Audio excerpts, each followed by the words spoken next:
Will there be another Bourne film? Hello everyone, and welcome back to our channel, where we bring you the most recent news from the world of entertainment. Today we have some exciting news for all of you Jason Bourne fans out there. The Bourne series has been one of the most popular and successful action film franchises of all time, and it's been nearly 7 years since the last film was released.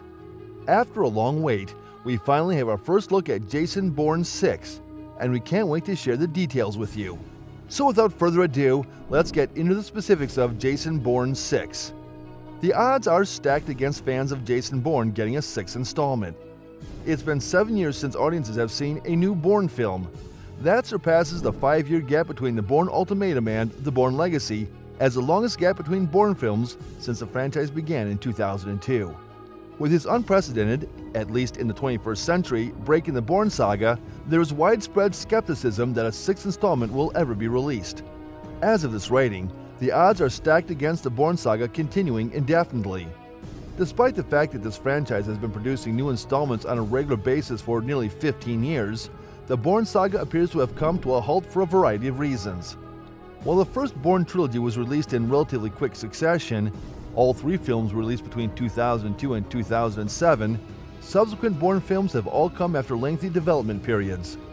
The franchise's current hibernation was foreshadowed by how long the 4th and 5th Bourne films took to get off the ground.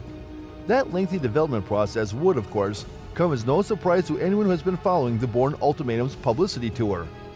While promoting this film to the general public, director Paul Greengrass and star Matt Damon both stated unequivocally that they were done with the Bourne series for the time being. Both of these guys wanted to try new things, and their then current artistic ambitions didn't overlap with exploring more Jason Bourne adventures. Interestingly, an especially revealing interview with Matt Damon at the time of Ultimatum's release provided a more prescient glimpse into the future than Damon could have ever imagined. Damon stated at the time that he could see himself reprising the role if, in 10 years, Paul Greengrass called him and said he had a fresh new take on the Jason Bourne character. Damon hoped that after so much leeway with the character, there would be something new to do with him. But until then, Damon and Bourne were split up. Ironically, there would be a 9-year gap between the 2 Bourne movies headlined by Matt Damon. The Great Wall's leading man was only a year off.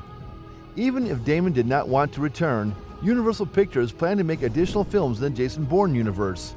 In 2007, Universal Pictures didn't have many options for big franchises. Illumination was still 3 years away from being a reality.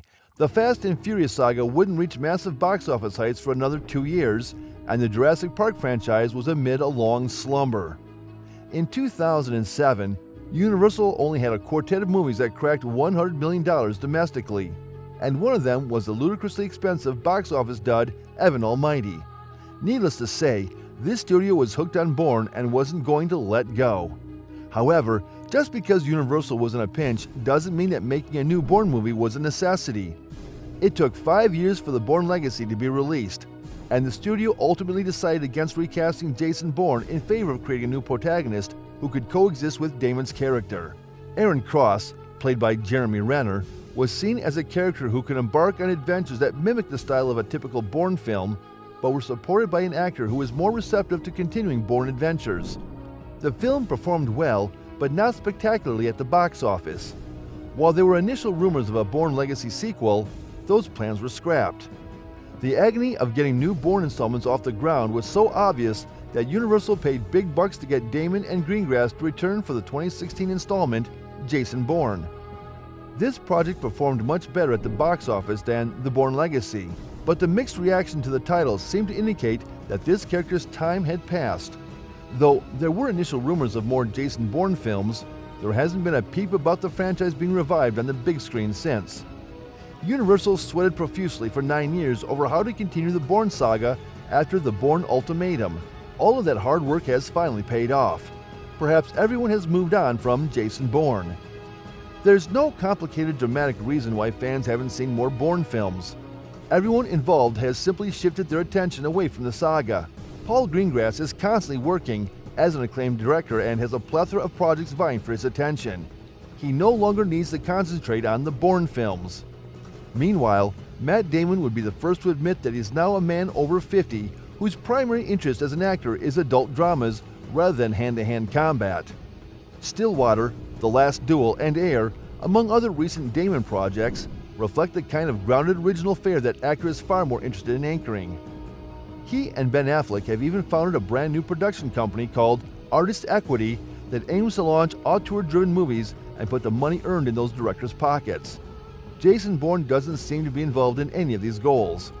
Meanwhile, Universal is far less desperate for franchises than it was even in 2014 when Jason Bourne was approved. The studio's slate is currently dominated by blockbusters from DreamWorks Animation and Illumination, and a number of franchises with widely disparate budgets are also on the company's calendar. Universal is in great shape as a studio right now, no matter how you slice it. While no executive at this company would turn down Greengrass and Damon if they came back with a killer idea for a new Bourne sequel, Universal doesn't have to spend as much time and money trying to extend this saga. This studio now has a slew of other franchises that can fill in for or even outperform the Bourne films in terms of box office revenue. Furthermore, not everything must continue. Not every saga is designed to produce installments indefinitely with no end in sight. That is the default norm of modern American pop culture, with everything from SpongeBob SquarePants to the Stranger Things universe to Alfred Hitchcock's Vertigo being treated as just another brand name that can be extended indefinitely to further line the pockets of studio executives. But that's not how art should work, even if it's just to provide punches and popcorn thrills, as the Bourne franchise does. As the mediocre Jason Bourne demonstrated, it's sometimes okay to let things die off. The Bourne saga currently appears to be defying the prevalent trend of never-ending franchise extensions by passing up the chance to produce a sixth Bourne film, and for that, we should all be thankful. So that's all we have for now on the first look of Jason Bourne 6. The Bourne franchise has been a favorite among action movie fans, and all the news and speculation of the upcoming movie have already generated a lot of buzz. It's been a long wait for the fans, but it seems like the wait will be worth it. Are you excited to see the return of Jason Bourne? Let us know in the comments below. For now, we bring an end to this video, but we will come back with some new and interesting videos in the future. Till then, make sure that you like our video and share it with your friends. Subscribe to the channel to get updated regularly with the latest news and reviews on upcoming movies from us. And do not forget to hit the bell icon to never miss an update. Thanks for watching the video. We'll see you in the next one. Until then, peace.